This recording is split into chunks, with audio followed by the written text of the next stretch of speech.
पापा ने 40 साल में 8 करोड़ की कंपनी बनाई। मे भी जब तक मैं रिटायर हो जाऊं मैं 50-100 करोड़ की बना लूं। उससे बियॉन्ड सोचा नहीं था जेन्युइनली। मतलब मुझे काफ़ी बार लोग पूछते हैं कि जो नई जनरेशन है उसने स्टार्टअप करना चाहिए या फैमिली बिजनेस में ज्वाइन करना चाहिए, और मेरा आंसर यही होता है कि दीपक संघवी, नीलॉन्च के फाउंडर। आज हम इनसे जानेंगे कि किसी भी छोटे बिजनेस को बड़ा कैसे बनाया जाता है, किस तरीके से ये अपनी कंपनी को 8 करोड़ से 500 करोड़ तक लेके गए, और किस तरीके से एक नॉर्मल इंसान एक लॉन्ग टर्म ब्रांड बना सकता है, और इसका एग्जैक्ट फॉर्मूला क्या है। तो मैं मॉर्निंग में 2-3 घंटा कॉलेज चला जाता था एंड आके सेकेंड हाफ में ऑफिस में पापा के साथ रहता था। एंड देन सितंबर में आए लॉस्ट हिम। प्रोडक्ट 2 ही थे, पिकल एंड टूटी फ्रूटी। तो उस टाइम आपने क्या एक्सपेरिमेंट किया? पार्ले या ब्रिटानिया अगर एक tutti frutti based cookie launch कर देगी तो मेरी सेल कितनी बड़ी हो जाएगी, दैट वाज दी। और फिर उन्होंने प्रोडक्ट बनाया भी, तो प्रोडक्ट डिड नॉट सक्सीड। तो फिर हमने डिसीजन लिया कि राजीव जी के साथ आगे बढ़ेंगे। और राजीव जी जिस अप्रोच से आए वो बहुत अग्रेसिव अप्रोच से आए, राइट। और पहले ही साल उन्होंने 8 का 24 करोड़ कर दिया। बिल्कुल गेम चेंजिंग है।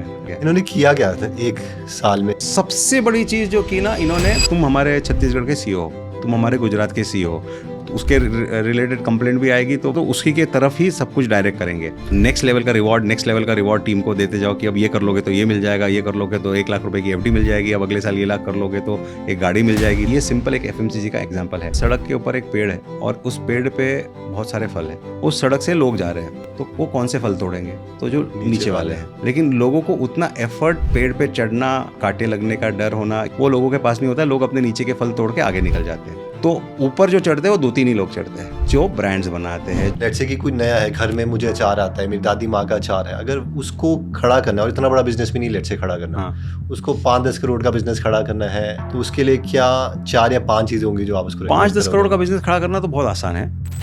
फिर तो आपने तो 10 करोड़ तक का पूछा, 10 करोड़ के उसके बाद तो फिर वो 100 हो गया लालच। उसको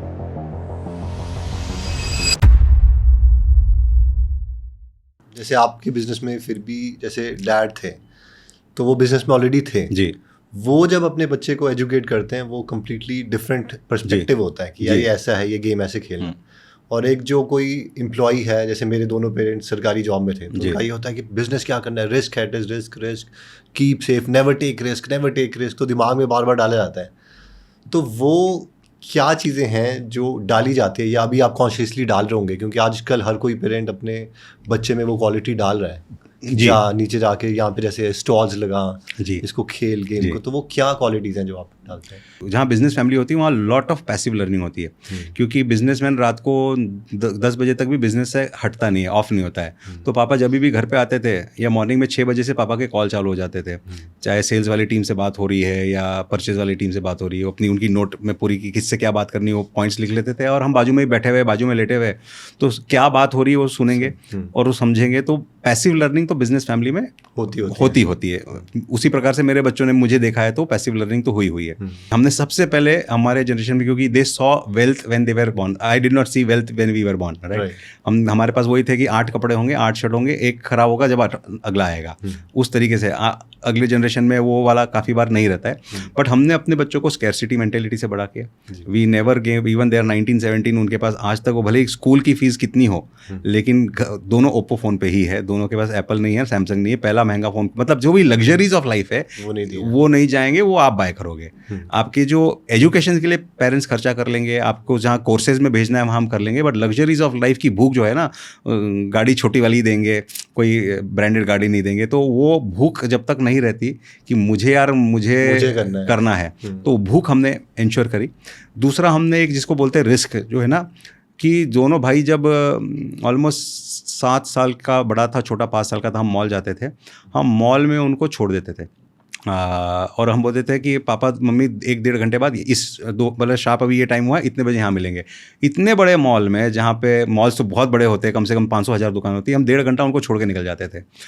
घूमना यहीं मिलना, तो वो 5 मिनट 10 मिनट शायद से हम लेट आए होंगे नहीं, लेकिन वो घूमते रहे। तो वो बचपन से हमने उनको रिस्क जो है ना, वो रिस्क के तरफ इनडायरेक्ट बिल्डिंग चालू किया है कि आप हम लोग आपको छोड़ के चले जा रहे हैं, अपने आप घूम लो दोनों लोग। मतलब फॉरेन कंट्री में तो रशिया में छोटा वाला खो गया है, बड़ा वाला यूके में खो गया है, फिर आधे पौन घंटे बाद रोता हुआ एक जगह मिल के आ गया, वो आज तक भी उनको किससे याद है, राइट। लेकिन रिस्क टेकिंग एबिलिटी डाल दिया है कि जाओ तुम लोग अपना कर लो, 2 घंटे बाद यहाँ मिलना। और मैं जो भी पॉडकास्ट सुनता हूँ या मैं जो भी अच्छा आर्टिकल पढ़ता हूँ, वो मैं दोनों बेटे को बेचता हूँ और मैं उनको बोलता हूँ इसका पढ़ के मुझे सिनॉप्सिस भेजो, तुमने क्या सीखा। तो ये मैं कंसिस्टेंटली करता रहता हूँ कि I want to understand how they are pursuing anything that they read, things. तो that is something I consciously do. I think which is a very good feedback जी। कि वो देख किस एंगल से रहे हैं, वो इंपॉर्टेंट है। उनकी सेल्फ इमेज भी क्या बन रही है और प्लस वो उनका नज़रिया क्या है देखने का। हाँ। तो हम ऑब्जर्व करते रहते हैं, तो ऑब्जर्व करके फिर बैठ के बताएंगे, देख ये एस्पेक्ट था। मतलब हम I will go with on date with my boys कि आधा पौन घंटा, बिकॉज वो वैसे डिस्कशन जो है ऑब्जर्व करके उसी समय टोकेंगे ना तो उनका माइंड क्लोज है, रिसेप्टिव नहीं है। फिर 15 दिन बाद हम बोलेंगे चलो पापा डेट पे जाएंगे, जो मेरे ऑब्जर्वेशंस है वो ऑब्जर्वेशन देखो, वहाँ ऐसा हुआ था, उसके क्या इम्पैक्ट हुए थे, इसका क्या तुझे क्या लगता है, व्हाट डू यू थिंक। तो वो थिंकिंग बिल्ड करने की प्रोसेस पे फिर हम कभी भी वहीं की वहीं उसको नहीं टोकता। अगर गलती हुई है तो 15 दिन बाद ही उसके ऊपर चर्चा होगी, वहीं की वहीं कि ये गलत कर दिया, हाँ वो नहीं करते हैं, ताकि वो when he is in that receptive zone then timing matters a lot. कि इस केस में एकदम कम्युनिकेशन में एग्जैक्टली उस पॉइंट पे बोलना जब काम है, वो काम है, जब सुनने के लिए डिफेंसिव मोड में चल जाएगा, नहीं क्या बोल दिया आपने। The moment you get into a protection mode or you are defending, it's a chemical science, your cortisol gets produced. So there are 4 happiness hormones, dopamine, serotonin, endorphins and oxytocin. There's one fear hormone called cortisol. The moment cortisol comes in your mind, which is fear, the first thing it does is it close your PFC, prefrontal cortex को बंद कर देता है। आप reptile brain में चले गए, तो फिर आप सिर्फ रिएक्ट कर रहे हो, आप रिस्पॉन्ड नहीं कर रहे हो। तो उस पॉइंट पे आप टोकोगे तो अपने आप को डिफेंड करने चला जाएगा, क्योंकि वहाँ पे 4 लोग और है, उससे कुछ गलती हुई होगी, अपने आप को बचाने चला जाएगा। बस ऑब्जर्व कर लो, और जब PFC ओपन है तरीके से तभी बात करो। खुद का भी कॉर्टिसोल नहीं होना चाहिए, वरना आप रिएक्टिव माइंड में चले जाओगे। वो मेरा अप्रोच है कि मेरे को, मैं नीलॉन्स में अगर आप 1000 बार सुनोगे, मेरा एक फेवरेट डायलॉग है, सर्फ एक्सेल बोलता है, डाग अच्छे है, गलतियाँ अच्छी है करो, गलती अच्छी है, डू मिस्टेक्स। इसे काफ़ी टाइम से जो बिजनेस था आपका वो 8 करोड़ पे अटका हुआ था जी। फिर उसके बाद आपने एकदम ही जब ट्रांसफॉर्मेशन हुई है तो अभी उसकी वैल्यू 500 करोड़ से भी ज़्यादा है। वैल्यू तो मच मोर है, टॉप लाइन की बात करते हैं हम, टॉप लाइन की रेवेन्यू। काफ़ी बार जो आज के डेट के जो स्टार्टअप है वो जब अपना बताते हो वैल्यू पे बता देते हैं, हम रेवेन्यू की बात करते हैं, वैल्यूएशन तो और ज़्यादा है जी। तो ये कितने साल से अटका हुआ था, ये कब से कब तक इसकी सिचुएशन है? 94 से 2001, 7 साल से 8 साल से। और तब तक जो ये बिजनेस था वो आपके डैड संभाल रहे थे? हाँ, इनफैक्ट मैं डैड जो है ना 91-92 में एक उनको मेजर लाइफ में स्पिरिचुअल इंक्लिनेशन हो गया जी। तो स्पिरिचुअल इंक्लिनेशन के कारण वो ऑलमोस्ट ऑफिस 3-4 घंटे ही जाने लगे जी। और उन्होंने एक प्रोफेशनल हायर कर लिए थे, तो वो प्रोफेशनल संभाल रहे थे बेसिकली, जो उसको लीड कर रहे थे। Not that my father was not involve, but रोज 3-4 घंटे ही जाते थे, बट बिकॉज एक स्पिरिचुअल इंक्लिनेशन हो चुका था तो बहुत ज़्यादा बिजनेस ग्रो करने की एक हंगर नहीं थी। फिर उसके बाद आपने ज्वाइन किया 2004 में? मैंने ज्वाइन किया 2001 में। 2001 में, हाँ। यू कैन से मैं IIM अहमदाबाद से पढ़ के आया अप्रैल ऑफ 2001 में, और वहाँ से मेरा it was a 4 months programme, but full time MBA मेरा जलगांव से था। तो मैं मॉर्निंग में 2-3 घंटा कॉलेज चला जाता था एंड आके सेकेंड हाफ में ऑफिस में पापा के साथ रहता था। तो that was the way I started in April onwards, and then सितंबर में आई लॉस्ट हिम। फिर उसके बाद सर क्या ट्रांसफॉर्मेशन हुआ? सबसे पहले तो ये ना कि when I came back in April after studying 4 months of at IIM Ahmedabad, तो आपके माइंड में बहुत सारी चीज़ें होती है, ये करना है, वो करना है, ऐसा करना है, वो करना है, तो एम्बिशंस पूरे, एंड एज भी है और पढ़ भी लिया है तो एस्पिरेशंस भी है। और ऑफिस में आके क्योंकि पापा स्लाइटली इन्वॉल्व नहीं थे, we had a professional and he was fairly senior professional और कंपनी में काफ़ी समय से थे, तो वो डिस्कशंस होते थे कि मुझे ये करना है, वो करना है, और वहाँ से वो डिस्कशन होते थे इससे कुछ नहीं होगा, ये करके देख चुके हैं।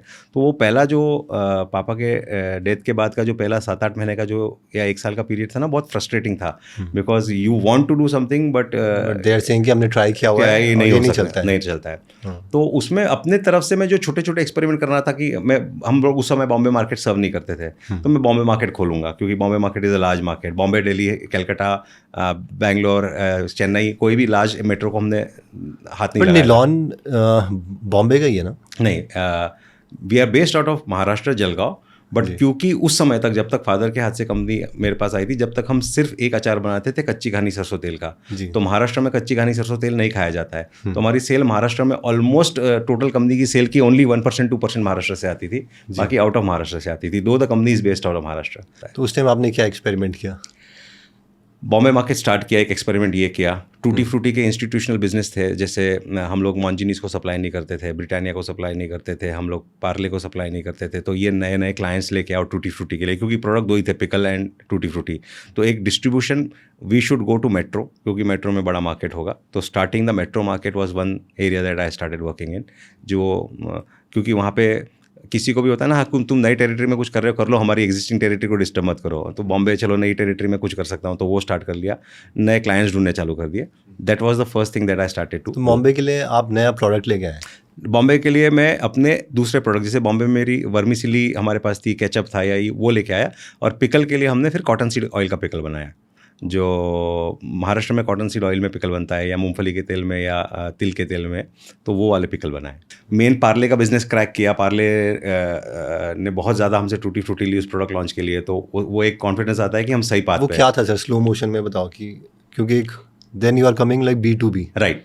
तो उसमें जो थॉट प्रोसेस था कि हम कराची बेकरी को टूटी फ्रूटी देते थे, और कराची बेकरी का उस समय भी हमारा, आज तो बहुत बड़ा बिजनेस कराची बेकरी का खुद हो गया, तो हमारा भी बिजनेस उनके साथ बड़ा हो गया, बट उस समय भी महीने का लगभग 1 truck tutti frutti Karachi bakery लेता था। एंड कराची बेकरी के उस समय 2 ही आउटलेट थे, वो डिस्ट्रीब्यूशन में नहीं आए थे। आज तो आपको कराची का product across the world, across the country मिलता है। तो 1 ट्रक टूटी फ्रूटी सिर्फ 2 आउटलेट से अगर कोई कंज्यूम कर जाता है अपने कुकीज़ में, तो पार्ले या ब्रिटानिया अगर एक tutti frutti based cookie launch कर देगी, तो मेरी सेल कितनी बड़ी हो जाएगी। दैट वाज दी। और ये तब हुआ जब आप 2002 में, हाँ 2002 के स्टार्टिंग, तब आपसे 25 साल के थे। उनके अमिताभ तिवारी सर थे, उनके R&D हेड। तो अमिताभ तिवारी साहब को आइडिया, कंसेप्ट अच्छा लगा, बोले ठीक है। 3-4 बार जब बार गया तो बोले ठीक है दीपक, मैं कुछ बनाता हूँ। तो उनको आप प्रोडक्ट का वो बता रहे थे? हाँ, कि मैं कराची का सैंपल ले गया कि सर देखो कैसे यूज़ होता है, आप भी वैसा बिस्किट लॉन्च करेंगे तो कितना बड़ा मार्केट होगा। तो वहाँ से स्टार्ट हुआ। After 3-4 visit he got convince कि ठीक है प्रोडक्ट लॉन्च करते हैं, और फिर उन्होंने प्रोडक्ट बनाया भी। ऑब्वियसली लार्ज वेंडर है, पार्ले है, तो they will keep the product secret, किसी को बताएंगे नहीं। तो उन्होंने प्रोडक्ट क्या बना रहे थे वो हमें नहीं बताया, बस हमको ये बताया कि टूटी फ्रूटी यूज़ करेंगे। और टूटी फ्रूटी गई, उन्होंने जो है कुकीज़ के जगह टूटी फ्रूटी बिस्किट बना दिया ना। कुकीज़ में टूटी फ्रूटी इज़ थिक, उसमें और घी परसेंटेज होता है, बटर परसेंटेज होता है, सब होता है। बिस्किट जब एक पार्ले जी से भी पतला बिस्किट बना देंगे, तो the biscuit is so thin कि टूटी फ्रूटी उन्होंने हमसे ली तो सही, लेकिन उनके फैक्ट्री में उसको उन्होंने चॉप कर दिया माइक्रो पीसेस में। तो जब आपने टूटी फ्रूटी के इतने माइक्रो पीसेस करके बेक कर दिया, तो tutti frutti became hard like a stone. वो जो टेस्ट भी था, हाँ टेस्ट भी खत्म हो गया, और वो पत्थर जैसा खड़ा, मतलब उस दिन तो सही लग रहा है, जब बना है तो प्रोडक्ट वेट है तो ठीक बन रहा है, लेकिन 15-20 दिन 25-30 दिन मार्केट में शेल्फ के बाद जाने का, जब आप टूटी फ्रूटी का उनका बिस्किट खाएंगे, तो टूटी फ्रूटी दांत में जो चिपक जाती है ना, वैसी हो गई। तो product did not succeed. But आपका नेटवर्क बन गया कि मैं जानता हूँ। और उसके बाद जब पार्ले ने एक्चुअली केक्स लॉन्च किए, जैसे ब्रिटानिया के केक्स है, तो उनका फर्स्ट था कि टूटी फ्रूटी नीलॉन से लेनी है, क्योंकि हम सप्लाई किए। तो वहाँ से वो एक नेटवर्क बन गया, और वहाँ से चीज़ें शुरू हुई। बट मतलब सबने ये आपका जो प्रोडक्ट है सबने खाया हुआ है ये? बिल्कुल है ना, वो अभी भी वो टेस्ट मुझे इमेजिन हो रहा है जब आप बोल रहे हैं केक जो है। तो अभी तो सर आपने बहुत बड़ी, जैसा कि मैं देख रहा हूँ कि कोई आया फैमिली बिजनेस में, स्टार्टिंग में मैनेजमेंट आप पे शक कर रही है, हाँ कि यार ये तो बच्चा है, बेशक IIM से आया है, लेकिन नहीं। और ये हर फैमिली बिजनेस में होता है कि उनको लगता है कि नहीं, हाँ, मतलब मुझे काफ़ी बार लोग पूछते हैं कि भाई आदमी ने, जो नई जनरेशन है, उसने स्टार्टअप करना चाहिए या फैमिली बिजनेस में ज्वाइन करना चाहिए। और मेरा आंसर यही होता है कि फैमिली बिजनेस में ही ज्वाइन करना चाहिए, क्योंकि उसका सिंपल आंसर है कि यार 100 में से 98 बिजनेस तो बंद हो जाती है, 90 तो पहले 3 साल में हो जाती है, बाकी अगले 5 से 10 साल में हो जाती है, 2 ही चलती है। तो आपकी जनरेशन ने 2 पीढ़ी तक अगर बिजनेस संभाल के यहाँ तक लाया है, तो you have cross the biggest test of survival. Right. अब इसको ग्रो करना है, तो अल्टीमेटली आप इसकी जो वैल्यू क्रिएट कर पाओगे वो सिग्निफिकेंटली लार्जर कर पाएंगे। बट ये जो आप बोल रहे हो ना कि नया जब आता है तो पुरानी पीढ़ी से छूटता नहीं है कि तुम गलत कर दोगे, गलतियां हो जाएगी, मिस्टेक हो जाएगी, तो जो छूटता नहीं है, वहाँ से नेक्स्ट जनरेशन को फ्रस्ट्रेशन होता है कि यार मैं अपने स्पेस में अपने तरीके से ही करना चाहता हूँ, एंड वहाँ से फिर वो अपने स्टार्टअप ये करते हैं। बट अगर वो कॉम्बिनेशन ऑफ फ्रीडम दे दिया जाए, combination of freedom and control, आज the right question but also give freedom, ये कॉम्बिनेशन दिया जाए तो can be you can create a significant larger enterprise. तो फिर उसके बाद सर आपने क्या किया? उसके बाद फिर मैंने टीम ढूंढना चालू किया, और दो जगह हम गए। एक हम गए मैंने अपने प्रोफेसर्स को बोला IIM अहमदाबाद ने जिन्होंने सिखाया था कि आप मुझे किसी को रिकमेंड कर सकते हैं क्या जो मेरे को बिजनेस में हेल्प करे ग्रो करने। तो which was one aspect was professional को लाना। एक एस्पेक्ट था क्या मैं खुद ही करूँ। तो उस समय बहुत फेमस थे समसीका के जगदीप कपूर सर, जिन्होंने आप शायद से सुने हो नहीं सुने, उस समय के सुपर हिट प्रोडक्ट्स थे। डांडी नमक करके कंपनी आई थी जो ओवरनाइट सक्सेसफुल हुई थी। तो मैं उनके पास भी मिलने गया था कि विल ही गाइड अस, या कैसा रहेगा उनका। उनसे मिला, उसी के 4 दिन बाद राजीव जी से मिला through one of the IIM Ahmedabad professor, और दोनों को डिस्कशन करके दोनों को वे करके ऐसा लगा नहीं, कंसल्टेंट से better we need a full time person who has already been there, done that, seen everything and can grow from there. तो फिर हमने डिसीजन लिया कि राजीव जी के साथ आगे बढ़ेंगे। तो वो आई थिंक आपके एक इम्पॉर्टेंट हायर थे, तो उन्होंने मोस्ट बिगेस्ट आज तक का, जो बिल्कुल game changing hire, inflection point ही आ गया था बिजनेस में। हाँ बिल्कुल। तो क्या उन्होंने देखा और आप मतलब क्या एक्सपेक्ट कर रहे थे? अभी आप 25 साल की हो, विच इज़ वेरी यंग। अगर हम मतलब मैं अपने भी कंपेयर करूँ तो उतनी शायद समझ भी नहीं होगी जी। तो एक्सपेक्ट तो यही कर रहा था कि बिजनेस ग्रो हो, एंड जेन्युइनली ये था कि यार क्योंकि आपने जो दुनिया देखी है आप वहाँ से ही अपने डिमेंशंस को देखते हो। तो मैंने देखा यार पापा ने 40 साल में 8 करोड़ की कंपनी बनाई, मे भी जब तक मैं रिटायर हो जाऊँ मैं 50-100 करोड़ की बना लूँ। उससे बियॉन्ड सोचा नहीं था जेन्युइनली। 50 करोड़ ही 100 भी नहीं सोचा था, आज तो 100 बोलने को भी होता है, लेकिन 50 करोड़ की कंपनी बना लूँगा रिटायरमेंट तक, तो I would have been successful, ये सोच के चला। और राजीव जी जिस अप्रोच से आए वो बहुत अग्रेसिव अप्रोच से आए, राइट। और पहले ही साल उन्होंने 8 का 24 करोड़ कर दिया। और उन्होंने, मेरे मोबाइल पे आज भी होगा, उन्होंने बोला अब हम ऐसे करेंगे कि हम 24 का ये होगा ये होगा ये होगा, हम 6वें साल में 100 करोड़ की कंपनी होंगे। और एक्साइटमेंट तो, क्योंकि the moment you have achieved your first thing, 8 का 24 हो गया है, तो माइंड भी वो हो जाता है ना कि काफ़ी टाइम से मेन तो आई थिंक साइकोलॉजिकल भी कुछ होता है, बहुत फर्क पड़ता है। See nothing succeed like success, right. तो एक बार जीतते हो तो फिर आपको उसका ये होता है कि सक्सेस हो गए तो अब उसका नशा होता है कि नेक्स्ट सक्सेस पानी है। तो वो उससे सबसे बड़ा क्या होता है कि मैं जब 8 करोड़ की कंपनी थी, जेन्युइनली शाम को 6 बजे ऑफिस बंद होता था और मैं 6 बजे घर पे थक के जाता था, बिकॉज थकान फ्रस्ट्रेशन की थी कि कुछ नहीं हो रहा है। और जब 24 करोड़ की कंपनी हो गई, 26 से 36 हो गई, 36-56 हो गई, रात को 11 बजे घर पे जाता था। और अब मुझे आज भी आप बोल दो, उस समय बोल दो, मेरा बेटे से ज़्यादा एनर्जी मेरे अंदर काम करने की, मतलब मुझे आप 12 बजे तक, रात में 2 बजे तक काम करा लो, आपको वही फ्रेशनेस जो सवेरे 8 बजे की है वही दिखेगी। तो उसमें 2 चीज़ें हैं, एक तो वन हायरिंग को मैं थोड़ा और डिटेल में समझना चाहूँगा, क्योंकि हायरिंग में क्या होता है कि मैंने जो देखा है 2 लेवल की हायरिंग। एक है कि जो नए स्टार्टअप्स हायर करते हैं, जो फाइनली सक्सेसफुल हुए भी हैं जी, बहुत ज़्यादा लोग हायर करते रहेंगे, फिर वो एक ही क्वालिटी पे अटक जाते हैं जब हायर करने के लिए कि यार वो सिंसियर हो जी। और दूसरी हायरिंग जो अच्छे स्टार्टअप, मतलब बहुत ही बड़े स्टार्टअप्स में हो रही है, जो 5-5 हज़ार करोड़ की कंपनियां बन गई हैं, वो लोग ऐसे हायर करते हैं कि मेरे को कोई IIM का बंदा चाहिए जो जिसका पहला स्टार्टअप फेल हो गया हो और ये मार्केटिंग बैकग्राउंड हो, और जब उनको रेज्यूमे मिलते हैं उनके टेबल पे वो 3 या 4 लोग ही होते हैं जी। तो आप हायर जब करे थे तो आपके क्या criteria see hiring at different phases are different.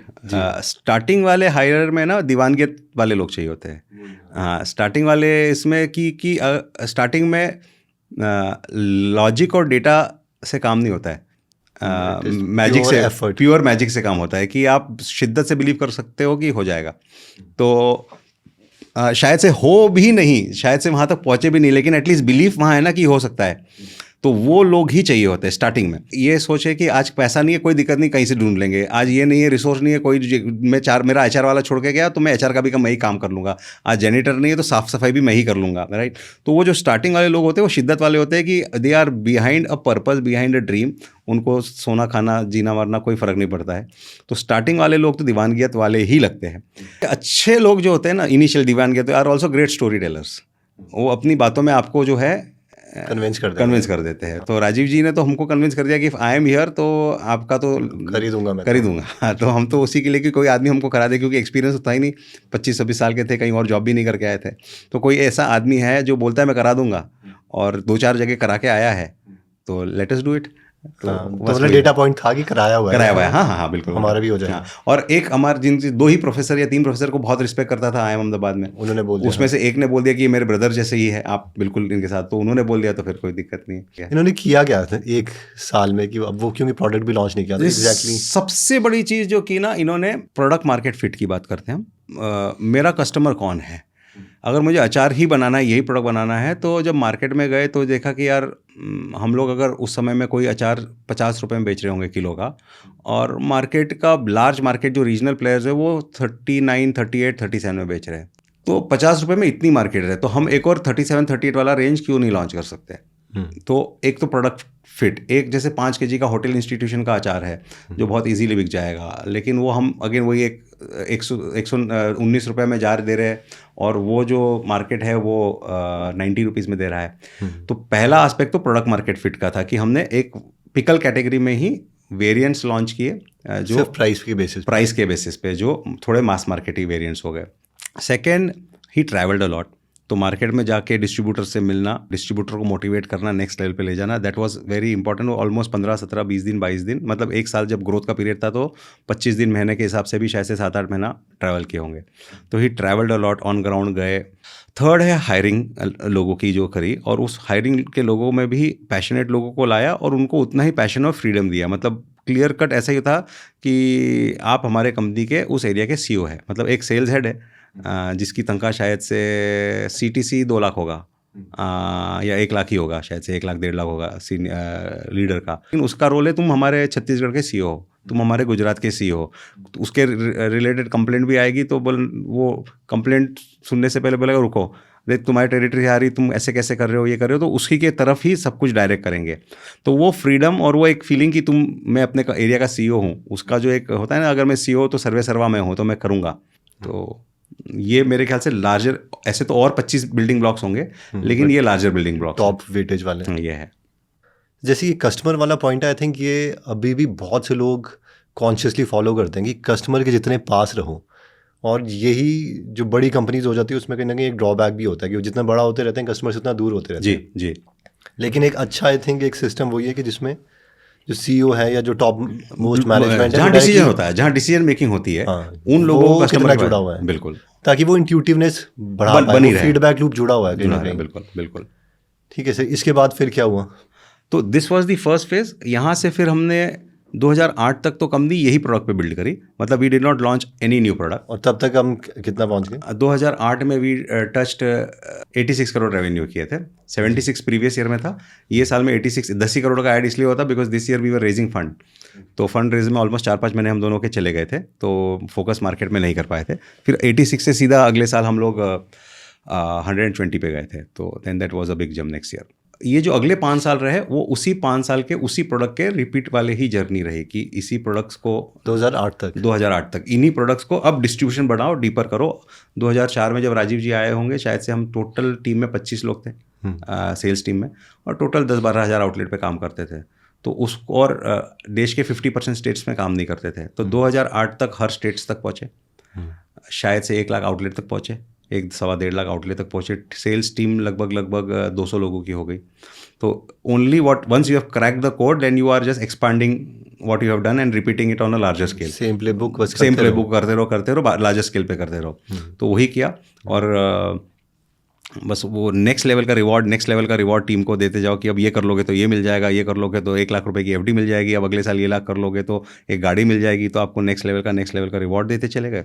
फिर उसके बाद इस पॉइंट पे ना एक वी गॉट द इन्वेस्टमेंट, तो यहाँ पे 2 चीज़ हुई, प्रोडक्ट एक्सपांशन हुआ कि अब यहाँ से बड़ी कंपनी। तो इन्वेस्टमेंट सर ये स्ट्रेटेजिक था, मतलब कि ये स्ट्रेटेजिक सर, यहाँ तक तो हम कैसे जी रहे थे हमको ही पता है कि बैक बोरो स्टील करके, क्योंकि 8 करोड़ की कंपनी आप 20 साल में 80 बनाओगे तो सस्टेनेबल से ही प्रॉफिट आते चला जाएगा, बट 8 को 80 अगर आप 5 साल में बनाओगे तो you are burning everywhere, you are investing everywhere, factories में आपके पैसे लग रहे हैं, इन्वेंट्रीज में लग रहे हैं, उधारी में लग रहे हैं, टीम को हायर करने में लग रहे हैं, सब में लग रहे हैं। वो मेरा काम था, बिकॉज फंड, एक तो बैंक तो आपको लिमिटेड एक्सपोजर ही देगी कि भाई 75%, 25% तो आपको लाना ही है। अगला महीने की सैलरी का दिन आने के 10 दिन पहले धड़कनें बढ़ जाती थी कि अगला महीना कहाँ से होगा, कैसे होगा। वैसा भी चल रहा था। हाँ, वैसा भी चल रहा था, बिल्कुल। बट ये कहीं ना कहीं वो भी दिखाता है कि मतलब ग्रोथ के लिए मतलब यू वर एबल टू, हाँ, प्रमोटर को बेशरम होना पड़ता है सर, मतलब आपको मांगने के लिए शर्म हो कि यार मैं फिर हो ही नहीं सकता, because your purpose is much bigger. तो फिर आपके इन्वेस्टर्स लेके आए, और इनका ये भी था कि मतलब पैसे के साथ साथ आपको लगा कि ये अगली गेम भी समझते हैं, या हाँ, ऐसा था। एक सबसे इम्पोर्टेंट था कि एस्पिरेशंस थे ग्रोथ के जी, और मिस्टर पाठक ने अपने खुद के लाइफ में 8 करोड़ की कंपनी 600 करोड़ बनाई ये थी। थे कौन इन्वेस्टर? ये mister Kirit Pathak, he is unfortunately no more in the world, but he in his own life time has build a 8 crore business, which also he got from his father, to a 600 crore business, which was a global business sold in 50 countries. Similar products थे, paste, pickle, spices, curry sauces और ये सब थे, and based out of UK था. And international frame में अगर बोलो कि इंडिया का लार्जेस्ट इंडियन प्रोडक्ट का ब्रांड कौन है, तो पाठक था। तो वो ब्रांड उन्होंने बनाया था, and he had sold his business. Just हमारे इन्वेस्टमेंट करने के 9 महीने पहले उन्होंने अपना बिजनेस सेल किया, and he was looking to invest in other food companies. तो he invested, one of the investment was us. तो ये इन्वर्स था कि पहले आप इन्वेस्टर ढूंढ रहे थे, तब आपको वो मिले, या आपको लगा कि यार इनके अब ये पैसा दे ही रहे हैं तो? नहीं, हम ढूंढ रहे थे। तो we were looking, so interestingly we, जब हम ढूंढते हैं तो इसमें टर्म आपके व्यूअर्स के लिए कि आप इन्वेस्टमेंट बैंकर के पास जाते हैं जो आपके लिए इन्वेस्टमेंट लाता है। तो हम लोग इन्वेस्टमेंट बैंकर से मिले थे, और 2 इन्वेस्टमेंट बैंकर से मिले, जिसमें से then we selected Avendus as our investment banker. हम रॉथशाइल्ड से भी मिले थे। कोई बैंक बोलता है कि मैं 5 करोड़ के नीचे का काम नहीं करता, कोई 50 से नीचे नहीं करता। तो वैसे ही रॉथशाइल्ड बड़ा काम करता था, एवेंडस छोटा काम करता था उस समय। तो एवेंडस ने हमारा मैंडेट लिया, रॉथशाइल्ड ने इतना ही बोला कि the opportunity sounds interesting, but हम ये छोटा वाला मैंडेट नहीं लेते।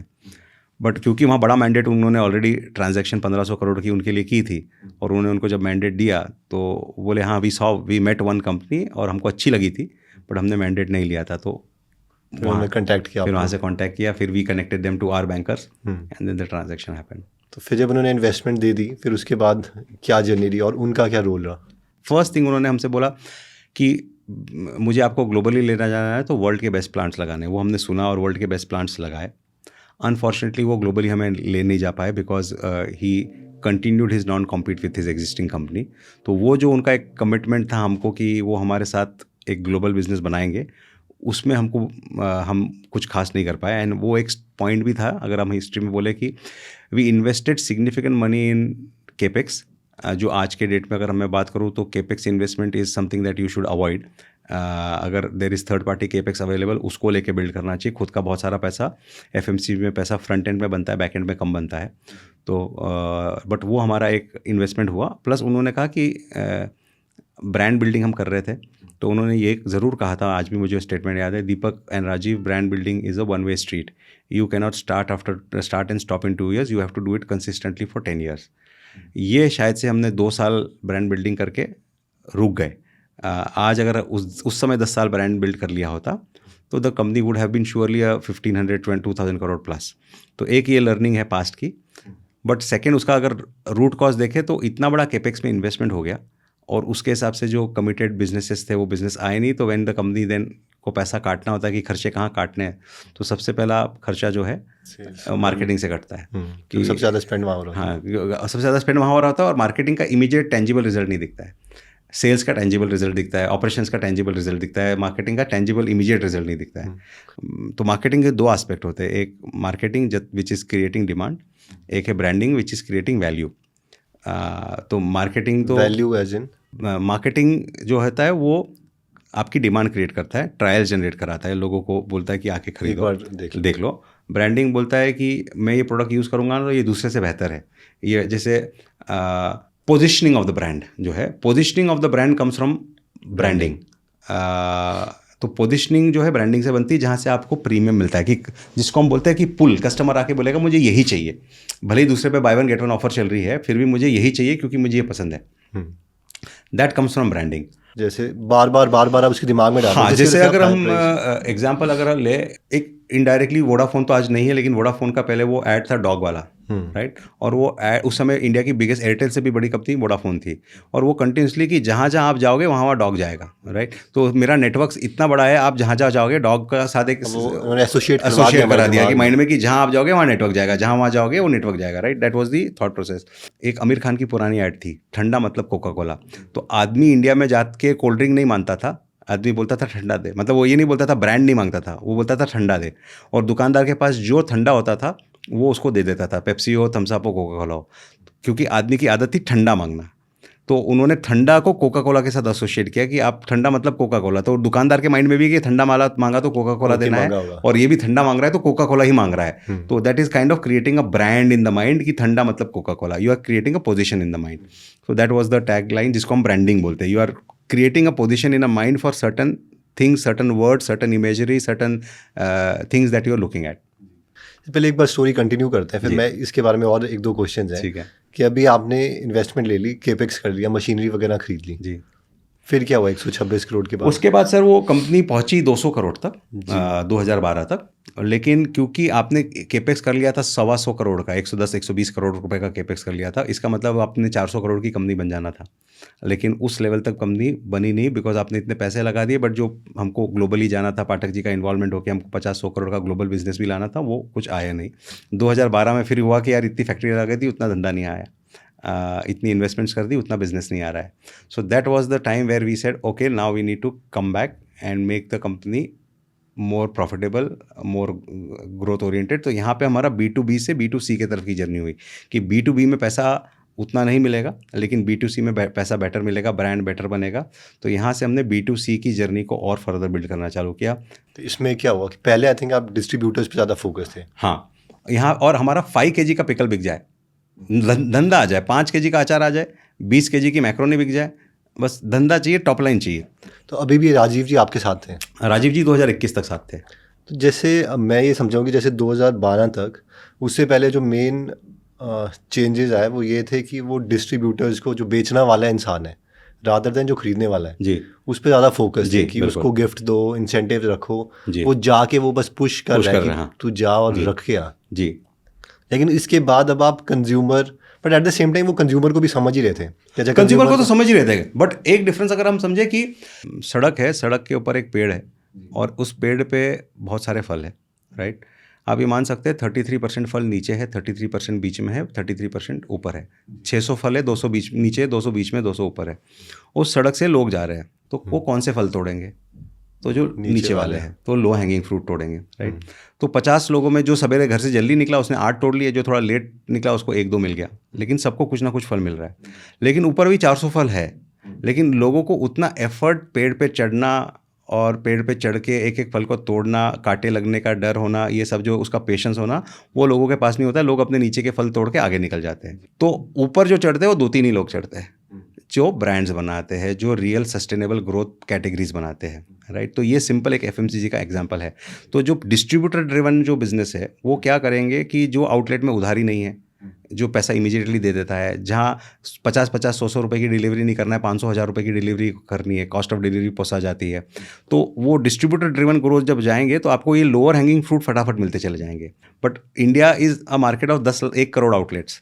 तो आपको पहले 3-4 लाख, 2-3 लाख आउटलेट तो मिल गए जहाँ से आपको ये मिल गया, लेकिन उसके बाद जब आपको 1 करोड़ आउटलेट तक जाना है तो आपको ऊपर के पेड़ पे चढ़ना है।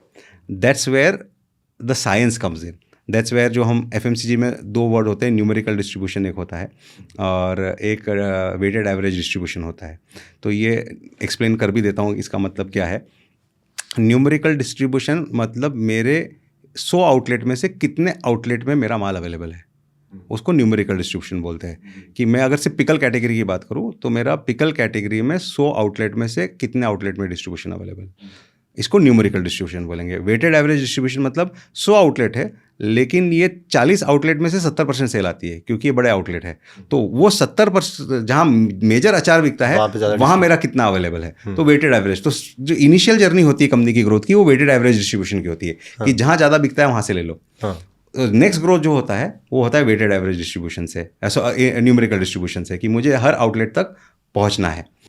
तो आज के डेट में most of the new age company जो कर रही है, Q-com पे माल दे दिया, E-com पे दे दिया, एड बेस मॉडर्न ट्रेड कर दिया, एड बेस करे तो स्टैंड अलोन मॉडर्न ट्रेड कर दिया, बस जनरल ट्रेड नहीं कर रही है। तो वो सिर्फ वेटेड एवरेज डिस्ट्रीब्यूशन पे फोकस कर रही है, वो न्यूमेरिकल डिस्ट्रीब्यूशन पे फोकस नहीं कर रही। इसलिए आप काफ़ी बार पढ़ते होंगे कि ग्रोथ एक लेवल तक तो ग्रोथ आई फिर रुक गई। तो वो रुकने का कारण इतना ही है क्योंकि आपने वेटेड एवरेज डिस्ट्रीब्यूशन कर लिया, तो जहाँ क्रीम था उतना तो आपने फटाफट ले लिया, बट क्रीम लेने के लिए आपको पैसे भी देने पड़े क्योंकि वो क्रीम हर एक लेना चाह रहा था। जो 200 फल है ना, उस 200 फल के पीछे 500 कंपनी लगी हुई है। तो आपको ऐसा नहीं है कि पूरे 200 फल आपके हाथ में आ जा रहे हैं, आपके हाथ में 4-6 ही आ रहे हैं, और वो भी क्योंकि 500 कंपनी या 50 कंपनी लड़ रही है, तो आपको यहाँ पे पैसे भी खर्चा करने पड़ रहे हैं, अपने आप को दिखाने के लिए थोड़ी स्कीम्स भी ज़्यादा देनी पड़ रही है, उनको दुकानदार को खुश भी रखना पड़ रहा है, बिकॉज यहाँ पे लड़ाई 50 कंपनियों की। अब लो हैंगिंग फ्रूट की बात कर रहे हैं। ऊपर वाले जो है उधर क्योंकि वहाँ पे आप जो बोल रहे हैं कि रिजल्ट स्लो आएंगे, एफर्ट ज़्यादा लगेगा, टाइम ज़्यादा लगेगा, इसलिए मोस्ट ऑफ द कंपनी जो स्टक हो जाती है वो ये यहाँ पे लड़ लेती है, यहाँ क्रीम है, यहाँ इजीली फास्ट मिल जा रहा है तो ये ले लेती है, लेकिन उसके लिए जो प्रोसेस है वो ओनली न्यूमेरिकल डिस्ट्रीब्यूशन से आएगा, एफर्ट से ही आएगा। यहाँ पर फिर काफ़ी एनालिसिस चली कि आपको जो दूसरे वाले हैं जहाँ पे ज़्यादा बिजनेसेस नहीं भी आ रहे हैं वहाँ पर भी एफर्ट डालना है, तो फिर इसके लिए एक्चुअली में एक्शन क्या लिया गया? इसके लिए है कि यहाँ से फिर आप टीम को उतने आउटलेट, एक तो हमने एड्स भी चलाना स्टार्ट कर दिया, ऐड भी चालू कर दिया, जिसके कारण एक्सेप्टेबिलिटी इन द आउटलेट्स बढ़ गई। सेकंड, आपने कुछ प्रोडक्ट रेंज भी बढ़ा दी। तो और अच्छा, इसमें एक और एस्पेक्ट देखना है कि जैसे आपने कुछ देर पहले सवाल किया कि फिर प्रॉफिटेबिलिटी भी है, तो एक और तरीका होता है कि मैं चलो उस आउटलेट तक तो पहुंच गया हूँ जहाँ वेटेड एवरेज डिस्ट्रीब्यूशन है और वहाँ मैं अपने कैटेगरी में ठीक ठाक जगह बना लिया हूँ, तो क्या मैं एक और कैटेगरी उस दुकान में ले जा सकता हूँ? जैसे मैं पिकल ले जा रहा हूँ तो उसी दुकान से मैं जिंजर गार्लिक पेस्ट बेच सकता हूँ, या उसी दुकान से मैं सॉसेस केचप बेच सकता हूँ क्या? तो वो भी एक तरीका होता है कि मैं करूँगा 1 ही लाख आउटलेट, लेकिन 1 लाख आउटलेट में मैं एक वर्टिकल ले आऊँगा और वहाँ से बिल्ड करूँगा। वो भी एक, मतलब हर एक का अपना एक तरीका हो सकता है, रणनीति हो सकती है। दूसरा होता है कि मैं करूँगा 1 ही कैटेगरी, लेकिन उस कैटेगरी में हर जगह रहूँगा, तो वो दोनों अप्रोच भी किए जा सकते हैं। तो हमने पहला वाला, क्योंकि दूसरे वाले अप्रोच में कॉस्ट ऑफ टीम बहुत बड़ी लगेगी, तो हमने पहला वाला अप्रोच लिया जो हम एक कैटेगरी और ले आएंगे और उन्हीं आउटलेट से और थ्रूपुट भी लेंगे और इन पैरेलल आउटलेट्स भी ऐड करते रहेंगे, लेकिन टीम इतनी तेज़ी से नहीं बढ़ाएंगे। अब जैसे इस दौरान आपने एड्स भी चलाई थी जी, तो ऐड का यही था कि जो कंज्यूमर साइड डिमांड है वो इंक्रीज हो जी। और ऐड में जो टीवी एड्स है उसमें मतलब आपको कैसे पता लगता है कि आपको रिटर्न आ रहा है कि नहीं आ रहा है? क्योंकि डिजिटल एड्स में तो एकदम पता है कि आपने 100 रुपये खर्चा, मेरे को 200 आ गया वापस।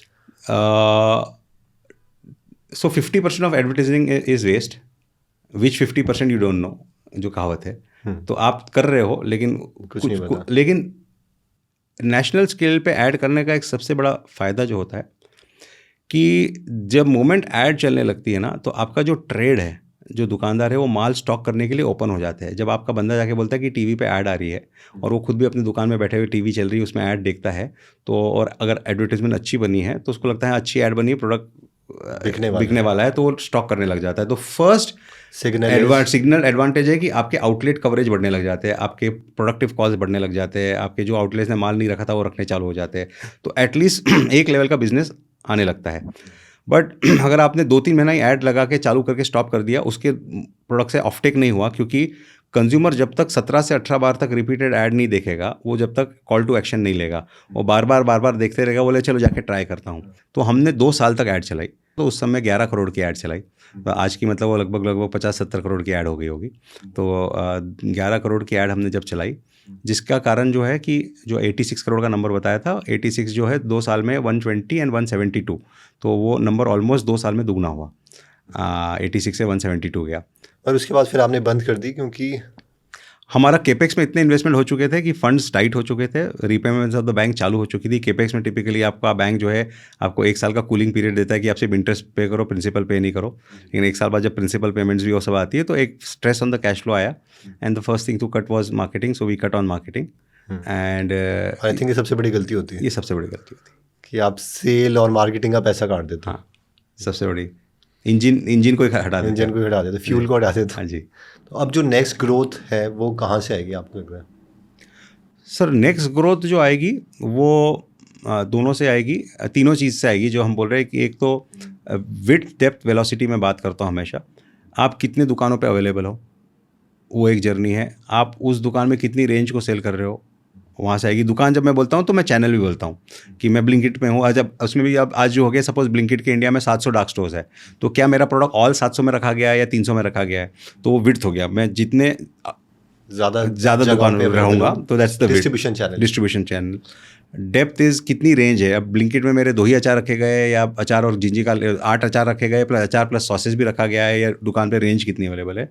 एंड थर्ड इज़ वेलोसिटी जो हमने वेटेड डिस्ट्रीब्यूशन की बात की कि उस दुकान से मेरा शेयर कितना आ रहा है। तो सबसे कॉस्ट कंज्यूमिंग जो है वो आपका विड्थ होता है, क्योंकि आपको जब बंदा रखोगे तो बंदा पहले महीने में नए आउटलेट्स में काम करने जाएगा तो उसको उतना थ्रूपुट नहीं मिलेगा, तो कॉस्ट ऑफ एस्टेब्लिशमेंट बहुत ज़्यादा है। डेप्थ में आपकी कंपैरेटिवली इन्वेस्टमेंट कम लगती है, बिकॉज आप उस आउटलेट पे ऑलरेडी सर्व कर रहे हो और आपने एक अच्छा प्रोडक्ट दे दिया, अच्छा प्राइस पॉइंट दे दिया, तो आपकी डेप्थ वहाँ से हैंडल हो जाती है। वेलोसिटी में वापस इन्वेस्टमेंट लगती है, बिकॉज अगर किसी कैटेगरी में आपको शेयर आपका 5-7-10% है, आपको उसको 40% चाहिए, तो then you have to do lot of marketing, lot of sampling, lot of consumer push, तो वो चीज़ के लिए आपको फिर पैसे लगते हैं। तो फास्टर ग्रोथ डेप्थ से आ जाती है, विड्थ से जो है फास्टर ग्रोथ वेलोसिटी से भी आ जाती है, स्लोअर ग्रोथ विड्थ से आती है। तो लेकिन सबसे लास्ट में सॉल्व करो, विड्थ एक लेवल तक की चाहिए, उसके बाद लास्ट में सॉल्व करो। एक लेवल तक की तो चाहिए, क्योंकि आप 10,000 आउटलेट पे तो कितना ही दुनिया खड़ा कर लोगे, 1,00,000, 2,00,000, 3,00,000 आउटलेट तो लगेंगे ही लगेंगे। तो विड्थ एक लेवल की तो चाहिए, लेकिन उसके बाद स्टेप बाय स्टेप सॉल्व करो। लेट्स से कि कोई नया है, क्योंकि प्रोडक्ट काफ़ी लोगों को ऐसे लगता है कि यार हमें बनाना आता है, या घर में मुझे अचार आता है, मेरी दादी माँ का अचार है। अगर उसको खड़ा करना है, और इतना बड़ा बिजनेस भी नहीं लेट्स से खड़ा करना, हाँ।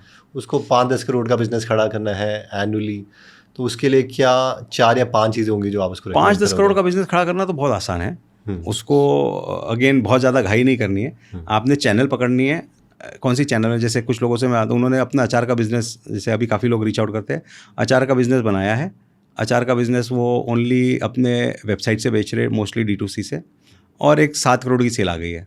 अब 7 करोड़ लास्ट 6 महीने से वहीं अटकी हुई है, अब आगे नहीं बढ़ रही है, तो वो मुश्किल है। तो आपने एक चैनल पकड़ लिया, उस चैनल पे आप रिपीटेड ऐड चलाए जा रहे हो, उसी के बारे में आप बताए जा रहे हो, वहाँ से पहला 5-7 करोड़ का तो नंबर आ जाता है। अब उसके बाद उनसे बात, अब क्या चैलेंज है, अब यहाँ से रोआस गिर रही है। अब 7 को 8 ले जा रहे हो, तो जो मैं एडवर्टाइजमेंट खर्च कर रहा हूँ, अब वो महंगी पड़ रही है।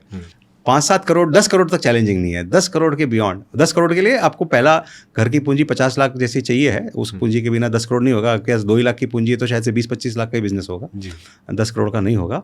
लेकिन 50-75 लाख की पूंजी से 10 करोड़ तक का धंधा तो आप कर सकते। एक कैटेगरी पकड़ लो और एक चैनल पकड़ लो, और उसी कैटेगरी उसी चैनल में लगे रहो रिपीट, और जो लर्निंग आई उस लर्निंग को समझो।